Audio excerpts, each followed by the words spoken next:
JE70 Centrifugal Juicer. Assembling your new juicer is easy. First, place the juice collector segment onto the motor base.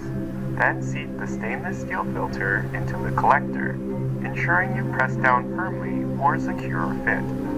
Place the BPA-free, shatterproof clear lid on top of the juice collector. Insert the pusher into the feed tube. Hold the machine tightly with one hand while you lift the locking lever into place. Tilt the machine slightly forward and place the pulp container under the pulp ejection chute. And finally, slide the opening of the juice jug onto the juice spout. Now we're ready to begin juicing.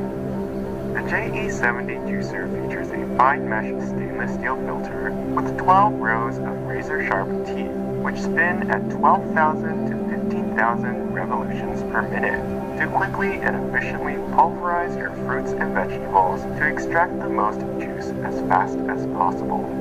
The generous wide-mouthed chute measures 3 inches in diameter, so you can place whole fruit in the machine to reduce cutting and prep time. Grind down even the hardest fruits and vegetables instantly. The result? Pure juice with very little solids in minutes. The pulp comes out dry, not wet, so you know all the juice has been extracted. The machine also disassembles in seconds and is super easy to clean. Just rinse all the removable parts in warm soapy water and scrub the filter out with the included cleaning brush. The Coils JE70 Centrifugal Juicer.